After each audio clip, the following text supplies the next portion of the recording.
হয়ে গেছে এই গণ অভ্যুত্থানে। আমি ওনাদেরকে স্মরণ করছি শ্রদ্ধা ভরে, এবং আমাদের 17 বছর ফ্যাসিস্ট যে কে সাথে লড়াই করে আসলে শুধু জুলাই তো না, এর আগে 17 বছর ধরে যে মোমেন্টামটা ক্রিয়েট হয়েছে অসংখ্য, আমি প্রত্যেকটা ইনসিডেন্টের কথা, আমি আমাদের শাপলা চত্বর ইনসিডেন্ট থেকে শুরু করে নিরাপদ সড়ক চাই থেকে যে আমাদের আসলে রাজনৈতিক দল থেকে শুরু করে সাধারণ জনগণ সবাই কিন্তু বিভিন্নভাবে এফেক্টেড হয়েছেন। সো আমি সবার কথাই স্মরণ করছি।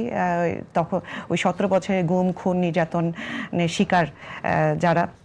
সো এখন আসি জুলাইয়ের প্রত্যাশা। আপনার যে কোয়েশ্চেনটা ছিল যে জুলাইয়ের প্রত্যাশাটা কি ছিল, আমার মনে হয় যে জুলাইয়ের প্রত্যাশা ছিল যেটা বেসিক, সেটা হচ্ছে এই যে আমরা ওপেনলি কথা বলতে পারছি।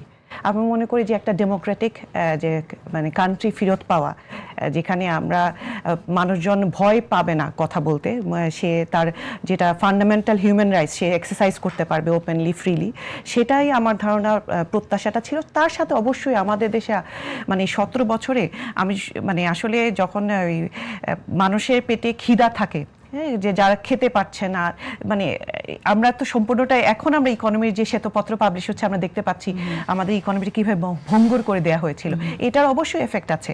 অসংখ্য মানুষ তারা দারিদ্র্য হারের নিচে চলে গেছে, যেটা স্ট্যাটিস্টিক্যালি কখনো আমরা দেখিনি। আমরা শুধু ভালো গল্প শুনেছি, কিন্তু আসলে যে মানুষগুলো ইকোনমিক্যালি ব্রোকেন একটা সিস্টেমের মধ্যে পড়ে যে তারা যে সাফার করছিল, আমার মনে হয় এইটাও অবশ্যই একটা প্রত্যাশা যে আমি দিন শেষে একটা নাগরিক কী চায়, সে দেশে সে সুন্দরভাবে থাকতে পারবে, তার একটা ভবিষ্যৎ থাকবে, তার সন্তানরা একটা সুস্থ পরিবেশে বড় হবে, একটা ডেমোক্রেটিক এনভায়রনমেন্টে চলবে। এই সব কিছু মিলিয়ে জুলাই প্রত্যাশা। আসলে এক লাইনে বলাটা কঠিন, এর জন্য অনেকটুকু করেই বললাম। এটার সাথে আসলে সবকিছু চলে আসে, যে মানুষের নাগরিক অধিকার, যেটা মৌলিক অধিকার, কথা বলার যে অধিকার, সেটা যদি নিশ্চিত করা যায়, যেমন যদি সাহসের সাথে সবসময় সব কথা সত্য কথা বলতে পারে, মানে বাকিগুলো নিশ্চিত হয়ে যায়। আমি ডক্টর আতিক মুজাহিদ আপনার মন্তব্য শুনি, জুলাইয়ের প্রত্যাশা আর কি কি অ্যাড করবেন আপনি? জি ধন্যবাদ। জুলাই তো আসলে বেসিক্যালি আমরা বলি the legitimacy of the current government and the previous government, particularly interim. এটা একটা পলিটিক্যাল সায়েন্সের টার্মিনোলজি। পাওয়ার আপনার যে কেউ হোল্ড করতে পারে, কিন্তু বৈধ এবং অবৈধ। আপনি শেখ হাসিনাও কিন্তু প্রাইম মিনিস্টার ছিল, কিন্তু আপনি তাকে লেজিটিমেসি দেন নাই। সো লেজিটিমেসিরও দুইটা স্টাইল। একটা হচ্ছে আগে আমরা গড, আগে দেখবেন রাজারা বলতো যে গডের son of the god, because সে লেজিটিমেসি ক্লেম করতো গডের মাধ্যমে, যে গডের যদি সাথে আমি আছি সুতরাং আমাকে তোমরা সাপোর্ট করো। আর ডেমোক্রেটিক সোসাইটিতে পিপলের লেজিটিমেসি লাগে। সো এখানে আমাদের এখনকার গভর্নমেন্ট পিপলস ওরিয়েন্টেড, এবং এই পিপলসটা আসছে জুলাই পরবর্তী এবং জুলাইয়ের আকাঙ্ক্ষা থেকে। এখন আসে জুলাইয়ের আকাঙ্ক্ষাটা কি? জুলাই আকাঙ্ক্ষাটা কি এক্স্যাক্টলি? জুলাইয়ের আকাঙ্ক্ষা আমার কাছে মনে হয়েছে নাম্বার 1 হচ্ছে আমাদের দেশ স্বাধীনভাবে চলবে, মানে আমাদের এক্সটার্নালি আমরা কারো দ্বারা কন্ট্রোল না। আমরা কিন্তু এই জন্য বলছি দিল্লি না ঢাকা, হোয়াই হিটস, এর মানে হচ্ছে আমার দেশের রাজনীতি কন্ট্রোল বাই দিল্লি। আমার দেশের পররাষ্ট্রনীতি আপনি চিন্তা করেন, 3টা পত্রিকাতে আমরা দেখলাম, আমি আনন্দবাজার দেখলাম, এনডিটিভি দেখলাম, তারা তারেক রহমান কেন মালয়েশিয়া এবং চায়না গেল, ইন্ডিয়া বাইপাস করে আগুন জ্বলে শুরু হয়ে গেছে। তার মানে তাকে সেলিউট করে শেখ মুজিবের মতো আগে লন্ডন থেকে আগে নামতে হবে ইন্ডিয়াতে, তারপর বাংলাদেশ আসতে হবে। ইউ আন্ডারস্ট্যান্ড যে তারা কিভাবে বাংলাদেশকে দেখতে চায়, তাদের চোখ দিয়ে দেখতে চায়। তো জুলাই আমাদেরকে এটা রিগেইন করা শিখেছে, রিক্লেইম করা শিখেছে, আমরা ইন্ডিপেন্ডেন্ট একটা নেশন, আমাদেরকে আমরা স্বাধীন ফরেন। এটা হচ্ছে এক্সটার্নাল। ইন্টারনাল আকাঙ্ক্ষা হচ্ছে রেজিস্ট্যান্ট টুয়ার্ডস অথরিটিজম, মানে কোনো ধরনের স্বৈরাচারী জিনিস চলবে না এখানে। দেশটা কারো বাপের না, খেয়াল করে দেখবেন সবাই, একটা বাচ্চা দিলে তোমার বাপের না যে তুমি ইচ্ছা মতো দখল করে খাবা, এটা জনগণের। এটা you have to, we will ask the question. কোন কোয়েশ্চেন করবো? উই ওয়ান্ট জাস্টিস, মানে everything we have to justice থাকতে হবে। এটাকে সাম্য বলি, আমরা বলি সাম্য, মানবিক মর্যাদা, যেটাকে আপনি 3টা যদি বলেন, বৈষম্যহীনতা, সব জায়গায় জাস্টিসের সিস্টেমটাকে প্রিভেইল করতে হবে। এটাকে আপনি মানবিক মর্যাদা দিয়ে। আরেকটা হচ্ছে আমি কিছু মনে করি, সেটা হচ্ছে রেসপেক্ট কালচার ইন পলিটিক্স। আপনি দেখেছেন কিনা, আমরা এত আশা করতাম ওই সময় যে খালেদা জিয়া এবং শেখ হাসিনা যদি একসাথে বসতো একটু, মানে মানুষের খুব বেশি চাওয়া ছিল না যে তোমরা একটু এইরকম, মানে এমনভাবে মানুষের চর্চা আচরণ করে যে মানুষ না, এরা অমানুষের মতো আচরণ। এই রেসপেক্ট কালচারটা কিন্তু সোসাইটি থেকে নাই হয়ে গেছিল। পার্লামেন্টে দাঁড়ালে মানে 1 ঘন্টা থাকতে দেয় না, এমন ভাবে বিরোধী দলকে ট্রিট করা হইতো, বিরোধী দল এমন করতো যেন মানে কোনো রকম কনস্ট্রাকটিভ হতো না, রেসপেক্ট বোধের মিনিমাম জায়গাটা ছিল না। হ্যান্ডক্যাপ পরায় নারী পুরুষ খুবই অত্যাচার করা হয়েছে। সো এটা একটা বিষয়। 4 নম্বর আকাঙ্ক্ষা আমার কাছে মনে হয়েছে এই রাষ্ট্রটাকে মেরামত দরকার, যেটা আমরা দেখলাম যে স্কুল ছাত্ররা বলছে এই রাষ্ট্র মেরামতের জন্য স্টপ করে রাখা হয়েছে। আমাদের যেটা সড়ক আন্দোলন যেটা আমরা বলি কি বাচ্চাদের যেটা নিরাপদ সড়ক আন্দোলন, তার মানে এই রাষ্ট্রের অনেকগুলো অর্গান নষ্ট হয়ে গিয়েছে। কারণটা কি দলীয়করণ নানা রকম করে করে করে এটাকে নষ্ট করে, সেটাকে রিফর্মটা জরুরি ছিল। This is the one of the আমি বলবো আকাঙ্ক্ষা বলবো। দেন আর একটা আকাঙ্ক্ষা ছিল আমাদের এখন রিবিল্ডিং, যারা বাইরের দেশে আমরা পড়াশোনা করছি, আমাদের আকাঙ্ক্ষা এইরকম দেশ থাকতে পারে না, আমাদেরকে we have to change it. আমাদের প্রতিষ্ঠান দাঁড়াবে, সবকিছু স্বতন্ত্র থাকবে, আমাদের সচিবালয় বলেন, আমাদের বিচারালয় বলেন, এরা যেন স্বাধীনভাবে ফাংশন করে। উই নিড একটা স্ট্রেংথেনিং একটা ইনস্টিটিউশন, এটাকে রিবিল্ডিং করতে হবে। এরপরে যেটা হয়েছে, যেহেতু কখনোই ভোটে দিতে পারিনি আমি ভোট দিতে পারিনি, কত বছর নিজের ভোট নিজে দিয়ে শুরু করছি। এটাকে রিপ্রেজেন্টেটিভ, আমি এটাকে 8R বলে থিওরিটাকে আর কি, যদি বলি সংক্ষেপে 8R। রিপ্রেজেন্টেটিভ মানে কি আপনার প্রতিনিধি আপনার দ্বারা নির্বাচিত হবে, আপনি যাকে ইচ্ছা করতে পারবেন, এই অধিকারটুকু কেড়ে না নাও। এটা একটা বিশাল আকাঙ্ক্ষা, যেটা বিএনপি সবসময় বলে, বাকিগুলো ওদের না বলে চেষ্টা করে। তো এরপরে একটা শুধু এটা না, রাইটিয়াসনেস, ইট মিনস গভর্নেন্সের ক্ষেত্রে জাস্টিস ইনশিওর করা, মেরিটোক্রেসি ইনশিওর করা, যেন আপনার মেধাভিত্তিক হয়, জাস্টিস হয়, সব জায়গায় যেন একটা সিস্টেম মানে ক্যাপাসিটি দিয়ে ওঠে। 8 নম্বর যদি বলি rewarding, at the same time innovation develop করা। নট আপনার আজকে জ্বালানির 90% আমরা আমদানি নির্ভর, দেশের সম্পদ উত্তোলন করি নাই, কোনো ইনোভেশন নাথিং, খালি কনজামশন। কিভাবে ওই দেশের সাথে চুক্তি করে ট্রেডিং করে টাকা মধ্যস্বত্ব ভাগ নিতে পারবো, this was the plan before. So we had to have something rewarding. Innovation করলে তাকে আপলিফট করে জাতীয় বীর ঘোষণা করে ফেলা উচিত, যে ছেলেটা আমাদের ভালো ভালো ইনোভেশন করবে, বুয়েট থেকে রুয়েট থেকে KUET what ever it is, এবং দেশকে অগ্রগতির দিকে ইনোভেশন নিতে পারবে, তাকে আমরা অনেক বেশি আপলিফট করবো, ফ্যাসিলিটেট করবো। এই কালচারটা আমি বলবো আকাঙ্ক্ষা। মেধা সব ব্রেন ড্রেন হয়ে গেছে, আমরা বলছি ব্রেন রিটার্ন করা জরুরি, এটাই তো ছিল আকাঙ্ক্ষা। এবং অনেক লোক এসেছিল, আপনারা অনেক কিছু খেয়াল করেন। ইন্ট্রিমের সময় একটা কাজ করেছে, একটা ব্যক্তি এসেছেন আমেরিকা থেকে, আমাদের রোড ঘাটের অনেক জায়গায় দেখবেন কেটে কিন্তু নতুন করে বাইপাস চেঞ্জ করা হয়েছে, অনেক জায়গায় কিন্তু জ্যাম আমরা আটকাই না। এতে কিন্তু একটা ভালো একটা রোড ট্রান্সপোর্ট এক্সপার্ট একজন লোক আছে, নীরবে কাজ করে চলে গেছে। স্যামসাং থেকে একজন বিশেষজ্ঞ আছেন, উনি আমার জানা মতে উনি মহাকাশ গবেষণা আমাদের এখানে কাজ করে, উনি কিন্তু বিশাল কাজ করার পরে ইন্টিমের পর্বতে এখনো কিন্তু রয়েছে। এরকম অনেক মেধা যারা কিন্তু কাজ করার জন্য রিটার্ন করেছে দেশে। তো এটাও কিন্তু এই জুলাইয়ের একটা আকাঙ্ক্ষা, যে আমরা বাইরের দেশে থাকতে চাই না। আমার যখন বাইরে ছিলাম মালয়েশিয়াতে, আমার প্রফেসর বলছে যে তুমি এখানে থাকবে কিনা, মানে ওই আকাঙ্ক্ষা আছে বাংলাদেশিরা থাকবে কিনা এরকম মানুষ। না না, I will return to my country. তা আমি শিখেছি, যতটুকু পেরেছি আমি আমার দেশে অ্যাপ্লাই করতে চাই, এবং আমি আমার দেশকে ভালোবাসি, হোয়াট এভার ইট ইজ। আমার কয়দিন বাঁচবো? তো এইরকম শত শত হাজার হাজার যুবক যারা হতাশ হয়ে প্রতিনিয়ত দেশের বাইরে যাওয়ার চেষ্টা করছিল, কারণ মামলা হামলা বিভিন্ন রকমের প্রেশারে ছিল, চাকরি নাই, তদবির বাণিজ্য, নানা রকম কিছু। এই ডিপ্রেশন থেকে ছেলেগুলো রিটার্ন করার কথা, দেশে ইনভেস্টমেন্ট চালু। এইটাকে যদি মোটা দাগে বলি, দিস ওয়াজ দ্য আমার কাছে হচ্ছে আকাঙ্ক্ষা, জুলাইয়ের আকাঙ্ক্ষা।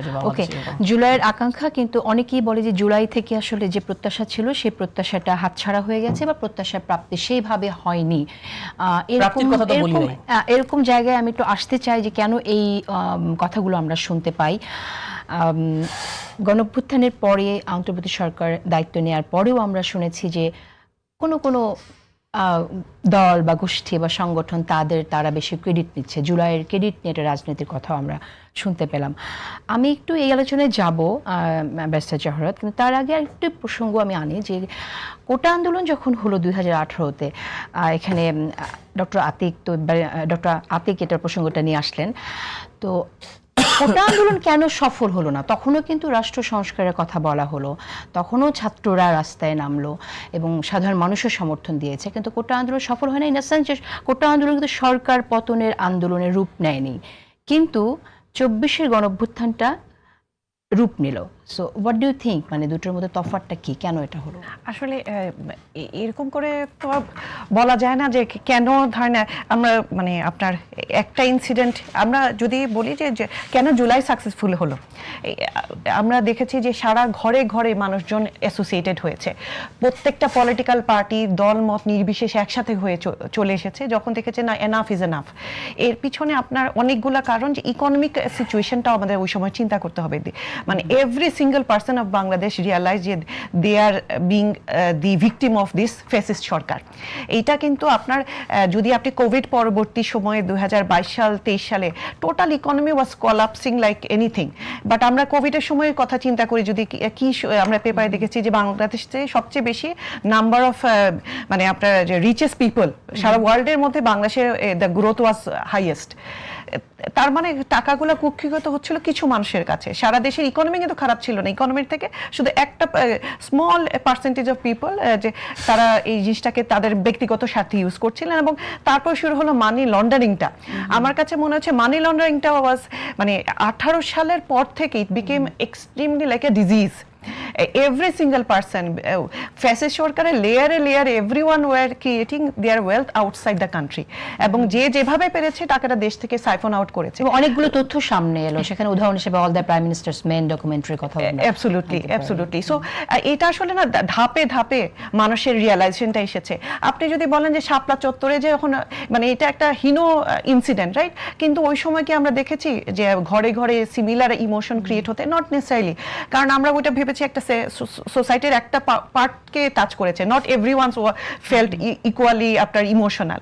বাট জুলাইয়ের সাকসেসটা ওইখানে যে এটা আলটিমেটলি এভরিওয়ান কেম টুগেদার, এবং এই জন্যই যেটা হচ্ছে যে জুলাই আসলে কারো একার নয়, জুলাই আমাদের সবার। এবং এর পিছনে জুলাই যে পিছনে প্রত্যেকটা ইনসিডেন্টই আস্তে আস্তে বিল্ড আপ করে এই সাকসেসটা ক্রিয়েট করতে সাহায্য করেছে। যে কথাটি বললাম যে গণঅভ্যুত্থানের পরে এরকমটা আমরা শুনলাম যে জুলাই কুক্ষিগত করার চেষ্টা হচ্ছে, জুলাই নিয়ে ক্রেডিটের রাজনীতি হচ্ছে, এইটা আপনি কিভাবে দেখেন আসলে, মানে কারা আসলে শুরু করলো, কেন হলো? না, আমি আসলে মানে যেটা হয় কি রাজনীতির মাঠে অনেকেই অনেকভাবে ব্র্যান্ডিং করার চেষ্টা করে। সো ব্র্যান্ডিং করে যেটা হয় যে যেমন 71 নিয়ে আমরা ব্র্যান্ডিং দেখেছি, এটা 71কে যে বিক্রি করা হয়েছে, চেতনা বিক্রি।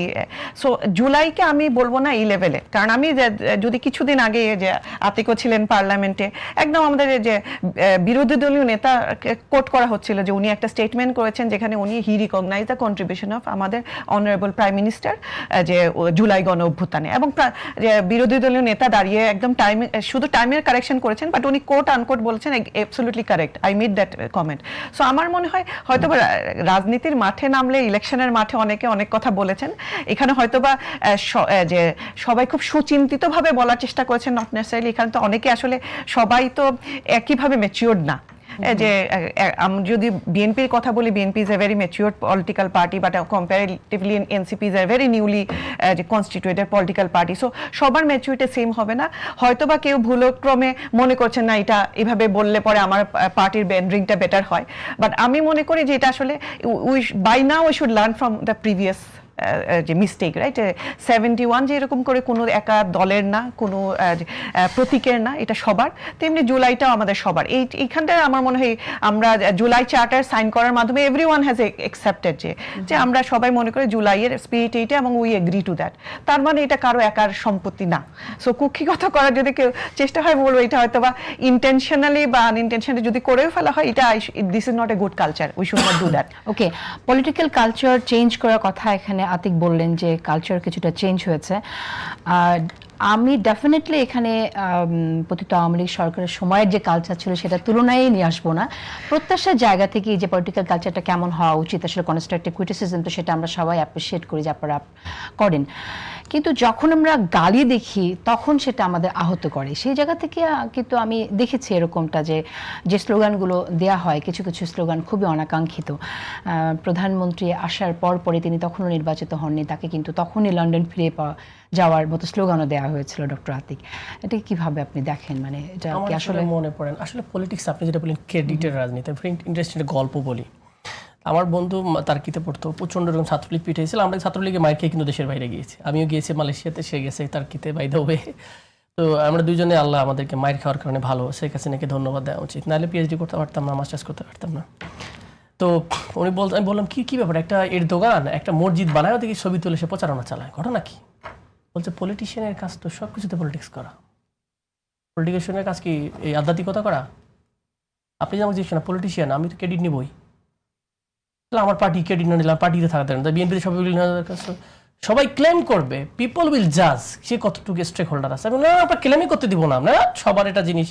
তাহলে না হলে মুক্তিযোদ্ধার ঘোষক সারাদিন বলে কেন? পার্লামেন্টে দাঁড়িয়ে ওনারা তো সবাই কথা বলার সময় 1 মিনিট বললেও 1 মিনিটে আমি শ্রদ্ধার সাথে স্মরণ করছি, আমরা অস্বীকার করতেছি, আমি বলছি না এটা ডিফেন্ড করতে, কি বলে ট্রান্সটোনিংটা কি, মেজর জিয়াউর রহমান যিনি স্বাধীনতার ঘোষক বলতেছে না, কেন বলে উনি তো স্বাধীনতার ঘোষণাটা নিচ্ছে মানে কি স্বাধীনতার ক্রেডিটটা নিচ্ছে না? আপনি বলছেন না স্বাধীনতা নিয়ে পলিটিক্স করা যাবে না, আপনি আবার নিজে পলিটিক্স করতেছেন, এটা সবাই এই জিনিসটা বলে। না এটা কি আপনি আমি আপনাকে বলি আপনি যেটা মনে মানে বোঝাচ্ছেন যে আপনি একমাত্র মুক্তিযোদ্ধাকে চেতনাকে ধারণ করেন বা মুক্তিযোদ্ধাকে ওন করেন বা বাংলাদেশ সৃষ্টিতে আপনার কন্ট্রিবিউশন আছে, বাংলাদেশ না থাকলে আপনি রাজনীতি থাকে কই, বিষয়টা বোঝার চেষ্টা করেন। আর্গুমেন্টের জায়গাটা কোটা, 47 না হলে ভূখণ্ড পাওয়া যেত না, ঠিক আছে, 71 না হলে বাংলা ভাষাভাষী এই অঞ্চলের মানুষজনের তার রাজনৈতিক শক্তিটা হতো না, যেটা অটোনমাস চাইছিলাম আমার পরবর্তী স্বাধীনতা পেয়েছি, এইটা 24 না হলে আমরা আজাদি হতো না, যে আমাদের যে 71 পরবর্তী যে আপনি এখানে দুটো বিষয় কিন্তু আলাদা, একটা হচ্ছে আপনি চেতনার রাজনীতি করে সেটাকে ব্যবহার করে ক্ষমতায় থাকা, এবং একজন মানুষ সে যে কাজটা করেছে তাকে তার ক্রেডিট দেওয়া, আপনি কি এটা মনে করেন করলে আপনি বলেন কাজ করার সময় আপনার এই স্বাধীনতা আন্দোলনের আগে তো আপনার ভাষানি ছিল, আপনি কি একদিন ভাষানি বলছেন, একদিন শেখ মুজিব বলছেন, একদিন জিয়াউর রহমান বলছেন, নাকি প্রতিদিন আপনি একটা বলছেন? You understand me? না এখানে এটা আমার বলার আছে যে যখন আপনি ইতিহাস তুলে ধরবেন তখন সকলের আপনি যাদের নাম বলছেন তাদের নাম বলতে হবে, কিন্তু যখন আপনি পার্টিকুলার দল করছেন এবং তাকে শ্রদ্ধা করে করছেন তখন তো সেই জায়গা থেকে রাজনীতি তো করলেন আপনি, মানে আপনি পার্টিকুলার পিক এন্ড চুজ। আমি যখন বলবো নাহিদ ইসলাম এক দফার ঘোষক, আমি বললাম সাপোজ 3 আগস্ট ঘোষণা করেছে যে ফ্যাসিবাদ বিরোধী কি বলে ফ্যাসিবাদী ব্যবস্থার বিলোপ, নতুন রাজনৈতিক বন্দোবস্ত, এইটা তো ছিল ঘোষণা, আপনি বলা হচ্ছে না এটা উইথড্র করা হচ্ছে। সো এই যে ওপেনলি ট্রান্সপারেন্ট ওয়েতে political parties taking action against its own people for doing wrong things, এইখানটাতে আমি মনে করি আমাদের আদার পার্টিস, আমাদের যে আমি যদি পার্লামেন্টের কথা বলি, আমাদের জামাতে ইসলামী এবং এনসিপি, এই যে আপনি বললেন যে আমরা দেখি সোশ্যাল মিডিয়াতে ভেরি আনফর্চুনেট রাইট, এই যে খুবই খারাপ গালাজ হচ্ছে, এখনো এই কালচারটা রয়ে গেছে। সো এই জিনিসটাতে আই ডোন্ট থিঙ্ক যে আমাদের জামাতে ইসলামের আমাদের বিরোধী দলীয় নেতা উনি এন্ডোর্স করছেন, কিন্তু ওনার পার্টি যদি কেউ করে থাকে এবং এটা যদি যে আপনার বাই প্রুফ দেখা যায়, আমরা দেখছিও স্ক্রিনশট হয়ে যাচ্ছে, দেখা যাচ্ছে what actions are being taken, যাতে করে এই জিনিসটা রিপিটেড না হয়। সেম আমি এনসিপির কাছেও রিকোয়েস্ট করবো যে সোশ্যাল মিডিয়া তো আলটিমেটলি এখন more forceful than the traditional media, এবং মানুষজনের হাতে যেহেতু এখন ঘরে ঘরে ইন্টারনেট চলে আসছে, এই কালচারটা দেখে তারা কি জুলাইয়ের প্রাপ্তি আমার হবে যদি ওরা এখনো মনে করে গালি দেওয়াটাই নর্মাল, আমার ছোট বাচ্চাগুলা কেন এই গালি শিখে বড় হবে, ও তো জানার কথা না। আপনি একজন আইনজীবী,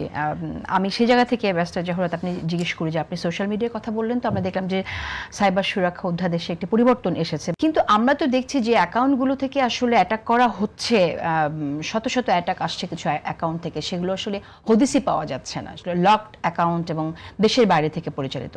তো আলটিমেটলি এটা কি কোনোভাবে সুরক্ষা দেবে কিনা, মানে আইন কিভাবে এখানে সুরক্ষা দিতে পারে? এখানটা একটু ক্ল্যারিফিকেশন দেই, আমাদের যে সাইবার সুরক্ষা যে একটা সংশোধনী এসেছে গতকালকে, এটা কিন্তু শুধুমাত্র এটা আমাদের একটা পার্টিকুলার নতুন আইন এসেছে জুয়াকে কন্ট্রোল করার জন্য, যে আপনার পাবলিক গ্যাম্বলিং অ্যাক্ট যেটা ছিল 1867 ওইটাকে রিপিল করে একটা নতুন অ্যাক্ট আনা হয়েছে।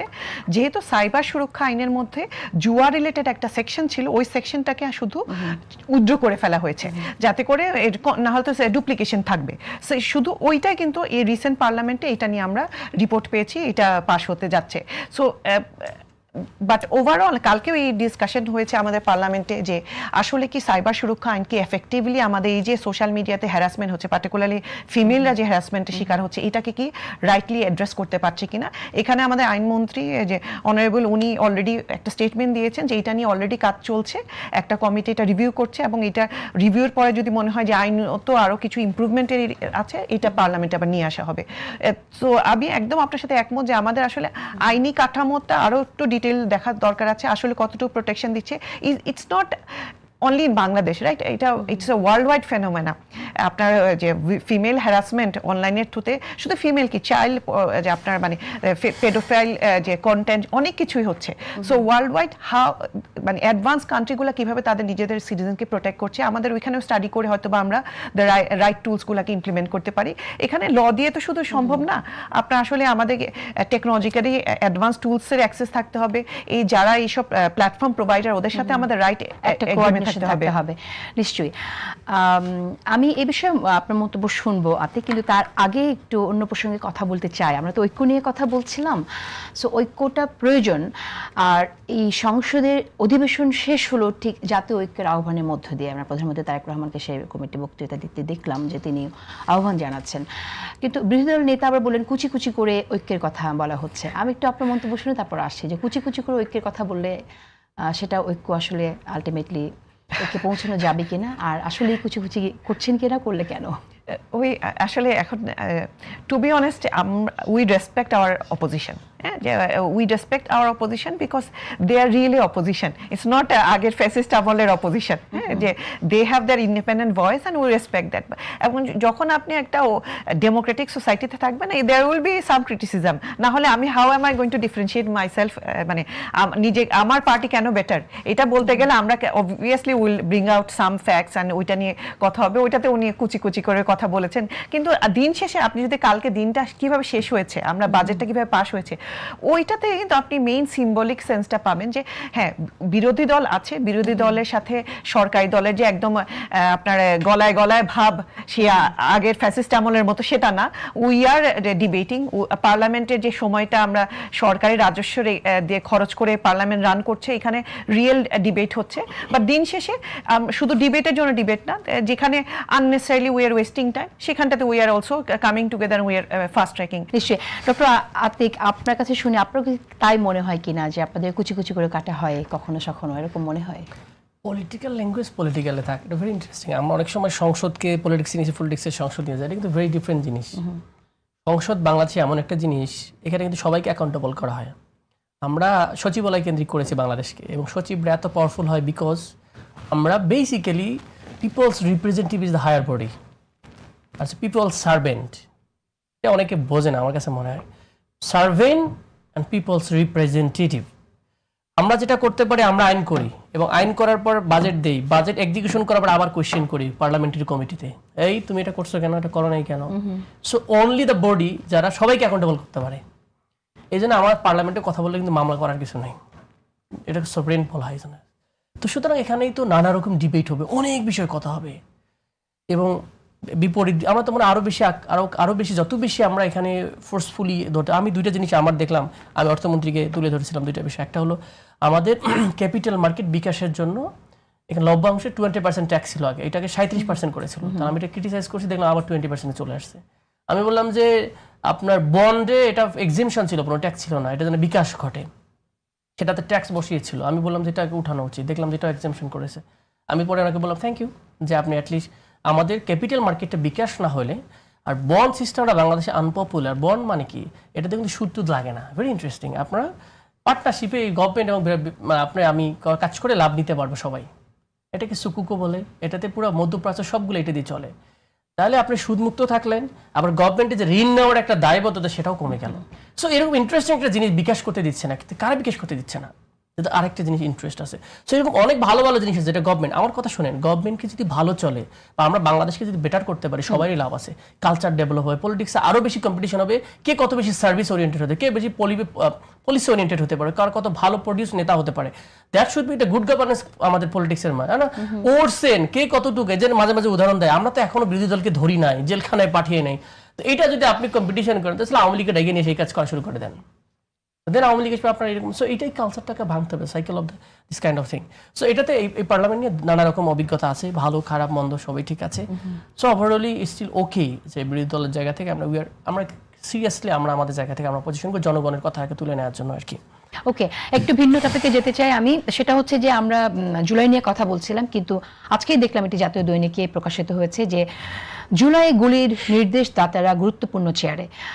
এটা কিভাবে সম্ভব হলো? আমরা অন্তর্বর্তী সরকারের সময়ও দেখেছি যে যাদের বিরুদ্ধে অভিযোগ আছে বা যারা এর আগে শেখ হাসিনার সাথে ঘনিষ্ঠভাবে কাজ করে সুবিধাপ্রাপ্ত হয়েছেন, তারা তাদের বিভিন্নভাবে বিভিন্ন পদে বহাল আছে। এখনও এরকম একটি তথ্য সামনে আসলো। আমি আসলে আপনার কাছে শুনতে চাই, ব্যারিস্টার জহরত আদেব চৌধুরী, আপনার মন্তব্য শুনি।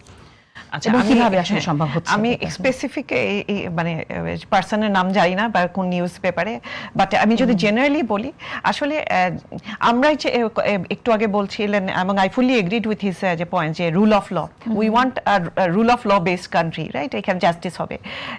এখন যেটা হচ্ছে যে যদি কারো এগেনস্টে গুলি করার নির্দেশ উনি দিয়ে থাকেন এবং এই নির্দেশটা ইলিগাল ছিল, সেটা তো একটা কোর্টের প্রসিডিওরের ম্যাটার, রাইট? আমি যদি যে আপনার হচ্ছে গিয়ে ক্রিমিনাল জাস্টিস সিস্টেমের একদম বেসিক পয়েন্টই হচ্ছে যে আপনি আনটিল আনলেস প্রুভেন গিলটি তাকে ইনোসেন্সের আপনাকে ধরতে হবে। সো এখন এই বাট তারপরও কি সরকার এটা নজরে নিচ্ছে না? অবশ্যই নিচ্ছে। যখনই কারো রেসপন্সিবিলিটি আসছে এইটা নিয়ে কিন্তু ভেরি মানে এই this is the beauty of the parliamentary style of government, যেখানে এই ধরনের কোন ফিডব্যাক আসলে ইনস্ট্যান্টলি রিয়াকশন করার অপরচুনিটি হচ্ছে। সো যদি কারো স্পেসিফিক এই পার্সনের নামে কোনো কমপ্লেন থাকে, অনেকের সম্পর্কে এখানে বলা আছে, আপনাকে আমি পরবর্তীতে এটা সরবরাহ করবো, দুজন কি আপনি দেখবেন। কিন্তু একটি জায়গায় গিয়ে আমার চোখটা একেবারেই আটকে গেল, সেটা 2014 সালের 18 জুলাই রামপুরহাটে টিভি ভবন এলাকায় নির্বিচারে 279 রাউন্ড গুলি চালানোর নির্দেশ দেয়া ঢাকা ডিসি অফিসের বিতর্কিত সহকারী কমিশনার, তিনি এখন যোগাযোগ প্রযুক্তি বিভাগের সিনিয়র সহকারী সচিব। এটা কিভাবে হয়? আচ্ছা, সো এইটা মানে এই যেহেতু এখন ইনফরমেশনটা এসেছে, এখন আপনি দেখেন আমাদের ব্যুরোক্রেসিতে কত মানুষ, রাইট? সো প্রত্যেকের এগেনস্টে একদম নাম ধরে দেওয়া, এবং নামগুলোও তো আসলে বাংলাদেশের নাম যদি বলি, মানে কার এগেনস্টে কি কমপ্লেন আছে, দেখা যাচ্ছে এত মামলা হয়েছে, এত মামলা চলমান আছে, ওনার এগেনস্টে যদি কোনো পার্টিকুলার ইনভেস্টিগেশন চলে, দুই রকম হতে পারে। এক হচ্ছে হয়তো ওনার ক্রিমিনাল মামলা চলছে, বা যেহেতু উনি যে পুলিশে কর্মরত, হয়তো বা ওনাদের ডিপার্টমেন্টের ইনভেস্টিগেশনের পার্ট থাকতে পারে। সো ডিসি অফিস, হ্যাঁ, সো এটা আমার ধারণা এখন যেহেতু সহকারী উপসচিব, অ্যাসিস্ট্যান্ট সেক্রেটারি। সো এখন যদি এটা আপনার হচ্ছে যে আইডেন্টিফাইড হয়, কেউ যদি এইটার যে রিভিউ করে দেখেন যে না এটা আসলে যৌক্তিক, এটা ঘটনাটা সত্যি, ওনার নামে কমপ্লেন আছে, অবশ্যই অ্যাডমিনিস্ট্রেটিভলি অ্যাকশন নেওয়া হবে। আই ডোন্ট থিঙ্ক যে বিএনপি সরকার বা যে সরকারই থাকবে কেউ চাইবে না নিজেকে অ্যাসোসিয়েট করতে এমন পার্সনের সাথে যারা মানে এই ধরনের ইলিগাল অ্যাক্টিভিটি ইনভলভ ছিল। এবং অবশ্যই এখানে যদি কোনো কিছু হয়ে থাকে এই পার্টিকুলার পার্সনের ব্যাপারে, আমি যেহেতু জানি না, মানে পেপারের উপর শুধু নিউজ পেপারে তো আমরা দেখেছি, রাইট? নিউজ পেপারে অনেক সময় রিপোর্টিং হয়, মানে not based on real facts, but it should be reviewed. Right, exactly. আমি ডক্টর আতিক আপনার কাছে আসি, একটি প্রসঙ্গে কথা বলা খুবই জরুরি, কারণ জুলাই গণঅভ্যুত্থান যে হলো, সেটা যে পাটাতনটা প্রস্তুত হলো, এটার পেছনে একটা নেপথ্যে কিন্তু অনেকগুলো ঘটনা কাজ করেছে। অনেক মানুষের জীবন দিতে হয়েছে তার আগে বিভিন্ন আন্দোলনে, অনেকে আন্দোলনে ব্যর্থ হলেও তারা তো তাদের মতো করে ত্যাগ করেছে। প্রশ্ন হচ্ছে যে জুলাইয়ে যারা শহীদ হয়েছে, জুলাইয়ে যারা আসলে আহত হয়েছে, তাদের জন্য বিভিন্ন রকম সুবিধা দেওয়া হচ্ছে, কিন্তু এই 15 বছরে অন্য যারা প্রাণ দিয়েছে তাদের নামটা কোথাও নেই। এই বিষয়ে আমি একটা আপনার মন্তব্য শুনতে চাই, এবং তাদের কোনো তালিকা করা উচিত বলে মনে হয়। জি, ধন্যবাদ। এটার আগে একটা বিষয় মানে মাঝে মানে আমরা একটু ভুলে গিয়েছিলাম, আপনি বলছেন যে সেলিং স্প্রিটস, মানে জুলাই স্প্রিটের সেলিং এর বিষয়টা যেন ওয়ান পার্টি না হয়। স্প্রিটস আসলে জিনিসটা কি, একটা কেবল আকাঙ্ক্ষা, এটাই তো বলে কেবল চেতনা। আসলে চেতনাটা কি ছিল? যে মুক্তিযোদ্ধার চেতনা কয়টা ছিল? 3টা: সাম্য, মানবিক মর্যাদা এবং ন্যায় বিচার। এটাকে সেলিং না করে এটাকে যদি বাস্তবায়ন করে ওকে, এটাকে ধারণ করলে ওকে, এটা আমরা সবাই ধারণ করি। বিষয়টা হচ্ছে সেলিং জিনিসটা কি করছে শেখ হাসিনা? আমরা মুক্তিযোদ্ধার দল, তোমরা হচ্ছে মুক্তিযুদ্ধের বিরোধী দল, এইটাই তো করছে। সেলিং বলতে কি? আমার সাথে আসলে তুমি বন্ধু, ওইটা গেলে তুমি একদম, এইটাই তো ফ্রেন্ড, এইটাই তো। এই জিনিসটা করেছে আপনি, এলিমিনেট করেছেন। তুমি দেশ বিরোধী, স্বাধীনতা বিরোধী, রাষ্ট্র বিরোধী, আমরা সবকিছু একাই। এইটা তো না, আমরা জুলাই শক্তি, আপনি সবাইকে মেরে ফেলছি, এরকম তো হলে তো হতো না। আমরা জুলাইটা এস্টাবলিশ করার জন্য আমরা বেশি বেশি বলি যে আপনারা এই যে বিচার করতেছেন না। আপনি যেমন 41 জন সচিবের ব্যাপারে পোস্টার লাগানো হয়েছে যারা ফেসিস্ট ছিল। আমরা দেখলাম যে বেগম জিয়াকে এবং জিয়াউর রহমানকে হত্যা করার সময় যে ছিল, যে দায়ী ছিল, তার বোন দেখলাম আজকে পদোন্নতি পেয়ে কোনো এক জায়গায় চেয়ারম্যান হয়েছে, নিউজ হয়েছে। তাহলে আসলে প্রশাসনে এই হিউজ সংখ্যক এরকম আছে, তো ডিসফাংশনাল করা হয়। আমার এলাকায় অনেকে আমি দেখি যে এডিসির ব্যাপারে যারা ছাত্রলীগ করেছে, খিলগার মতো জায়গায় ছিল, যারা বিভিন্ন জায়গায় ছিল ওই সময় ফেসিস্ট আমলে, তারা এখন কি স্টিল সেম জায়গায় হোমরা চোমরা হয়ে বসে আছে। তো এটা তো আসলে একটা ফেল। আমরা গতকালও বলেছিলাম যে আমার দেশে রিপোর্ট হয়েছিল যে প্রায় 2100 না 2300 মতো জাজেস যারা এই ফেসিস্ট আমলে সার্ভিস দিয়ে ছাত্রলীগ ঢুকিয়ে প্রচন্ড পরিমাণ রিমান্ড দেওয়া হয়েছে অন্যায়ভাবে। সারা দেশে বিএনপি, জামাত, এনসি যারা সাধারণ মানুষ ছিল, জামিন কিছু না, খালি গেলেই আপনার মানে রিমান্ড দিয়েছে। এদের ব্যাপারে কোনো অ্যাকশন হয়েছে? আপনি একটা জাজের ব্যাপারে বলতে পারবেন? কোনদিন শুনেছেন একটা জাজকে পানিশমেন্ট তাদের ডিপার্টমেন্ট থেকে দেওয়া হয়েছে? এটা দিবেন তো আপনি যেন কোথায় ছিলেন স্যার ভুলে গেলাম। যে আপনার 15 বছরে যারা শহীদ হয়েছে বা আমি গভর্নমেন্টের সুযোগ থাকলে, এটা আমি বিরোধিতা কেন করবো? আমরা কিন্তু যখন কথা বলি তখন বলি যে 15 বছরে গুম খুনের শিকার যারা হয়েছেন তাদেরকে আমরা স্মরণ করে শুরু করি। আমরা তো মনে করি না যে এটাকে বাহ্যিক অংশ। ফেসিবাদের সময় যারা যুদ্ধ করছে, আমার তো মনে আছে যখন মার্চ ফর ডেমোক্রেসিতে আমাদের দেশ কি বলে আমাদের ওই সময় বেগম জিয়াকে আসতে দেয় না, আমি তো তখন এইটার পাশেই আমি দাঁড়াইছিলাম, সারাদিন দাঁড়াইছিলাম। ওই দিন একটা ছেলে শিবিরের নাকি ছেলে শহীদ হয়েছিল, ওখানে মারা গিয়েছিল। তো ওখানে তো অনেক লোক সারা দেশে শহীদ হয়েছে, এবং আপনি যদি সাইদি সাহেবের ওখানে দেখলাম 65 জনকে গুলি করে একদিনে মেরেছে। নানা রকম ভাবে হাজার হাজার লোক তো গুম খুনে। ধন্যবাদ সবাইকে আমাদের সাথে থাকার জন্য। আমি ব্যস্ত জহরত আদিব চৌধুরী আপনার কাছে আসি। আপনি তো সংসদ সদস্য, আপনি এরকম একটা প্রস্তাব করবেন কিনা সংসদে যে গত এই 24 গণঅভ্যুত্থানের আগেও যারা আসলে নানাভাবে ত্যাগ স্বীকার করেছে, গুম খুনের শিকার হয়েছে, তাদের জন্য কোনো আপনি প্রস্তাবনা আনবেন? এই প্রস্তাব কিন্তু অলরেডি আমাদের এবার সেশনে ডিসকাশন হয়েছে, এবং অন সিনিয়র জুনিয়র এবং দল নির্বিশেষে বিভিন্ন মানুষই কিন্তু এই পয়েন্টটা উঠিয়েছেন। এবং এটা মানে ইটস ক্লিয়ার যে পার্লামেন্টে সবাই চায় যে শুধুমাত্র যে আমরা যে আমাদের যেটা হচ্ছে 71-এ আমরা দিচ্ছি, জুলাইকে দিচ্ছি, তাহলে এর ইন বিটুইন যারা স্যাক্রিফাইস করছে ওনাদের লিস্ট কেন হবে না, ওনাদেরকে কেন রিকগনিশন হবে না? অবশ্যই আমরা আলোচনা না, উদ্যোগটা নেওয়া। এখন উদ্যোগ যে এখানে যে আমাদের limitation is the budget, right? মানে আমরা বাজেটের ডিসকাশন হয়েছে খুবই হেভিলি। সো এখন অবশ্যই যেহেতু ডিসকাশন হয়েছে, আমি মনে করি এটা it's well within the knowledge of the policy makers. এখন আমাদের এটাকে স্টেপস নিতে হবে। তবে আমি মনে করি যে সদিচ্ছার কোনো অভাব নেই এখানে। আমার মনে হয় সবাই আমাদের সদিচ্ছা আছে, এখন হচ্ছে উদ্যোগটা নিতে হবে, লিস্টটা বানাতে হবে, এবং এটার জন্য প্রপার লিস্ট হয়, রাইট? সেটারও একটা যে প্রসেসের বিষয় আছে। সো সব মিলিয়ে, এবং প্লাস বাজেটের লিমিটেশনে যেটা কথা বলছিলাম, সো আমাদেরকে অ্যাড্রেস করতে হবে today or tomorrow. I think we have to do this. Okay, এখন জুলাই নিয়ে কথা হচ্ছে। গণমাধ্যমে জুলাই নিয়ে যেসব আলোচনা আছে সেগুলোকে কিভাবে দেখছেন আপনি? গণমাধ্যমে জুলাই নিয়ে অবশ্যই আজকের দিনে আরো বেশি কথা হওয়া উচিত, রাইট? এই আমাদের এই দিনগুলোকে ভুলে যেতে দেয়া যাবে না। এইটাই হচ্ছে কি আমাদের যে কালচারে আমরা চট করে বাঙালি আমরা রেগুলারলি বলি যে আমরা ভুলে যাই। আর এখন যেটা হচ্ছে সোশ্যাল মিডিয়া আমাদের যে মানে ব্রেইনকেও মানে অ্যাটেনশন ডেফিসিয়েন্সি ক্রিয়েট করে দিচ্ছে। আমরা আজকে যে ঘটনা ঘটলো আমরা কালকে ভুলে যাচ্ছি। এবং যেটা হচ্ছে জুলাইকে আমাদের মনে করে দিত এই যে দেয়াল লিখনগুলা, দেয়াল চিত্রগুলা, কিন্তু এখন দেখা যাচ্ছে ওইটা ন্যাচারালি আস্তে আস্তে করে ডিকে হয়ে যাচ্ছে।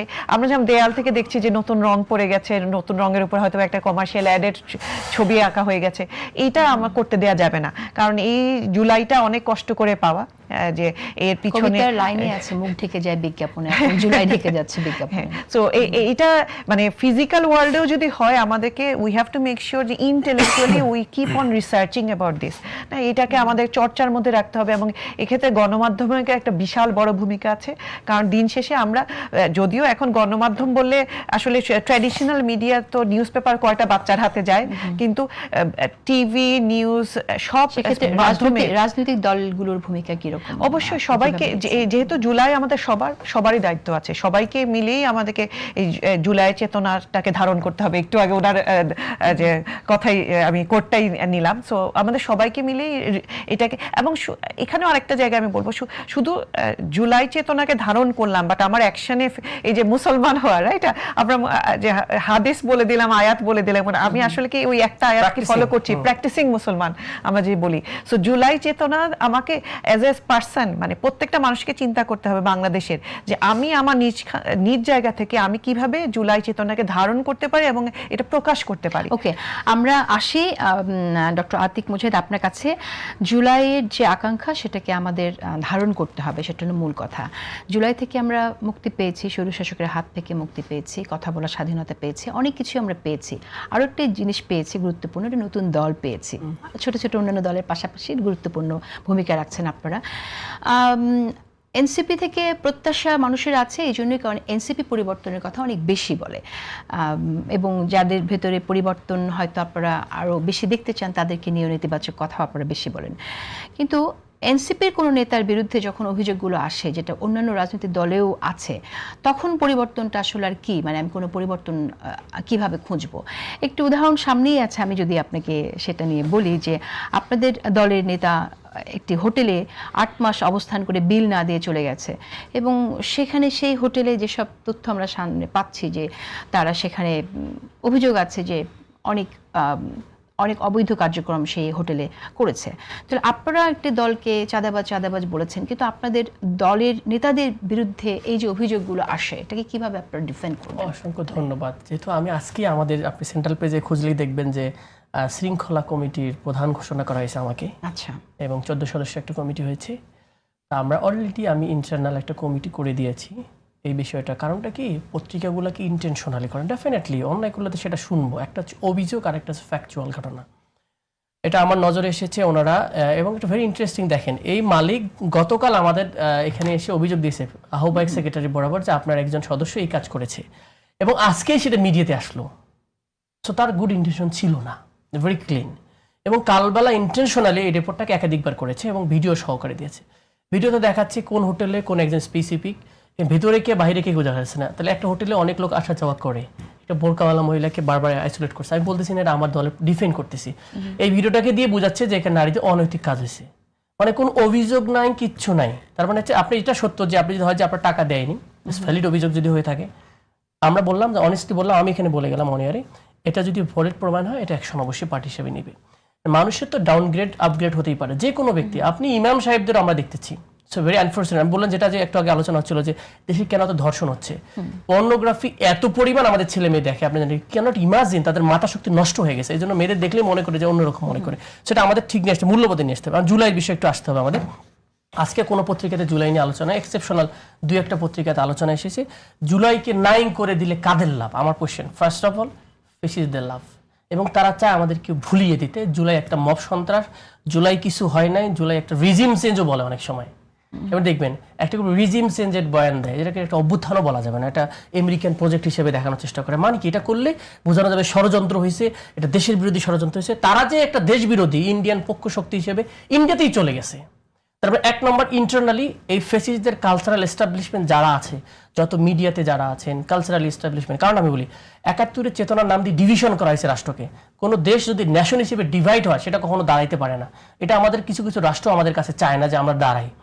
আর জুলাই আমাদের ইনক্লুসিভ করেছে। দেখবেন একই সাথে কোরআন পড়তেছে, কেউ হাত তুলে দোয়া করতেছে, কেউ ফুল দিতেছে, কেউ মোমবাতি জ্বালাচ্ছে।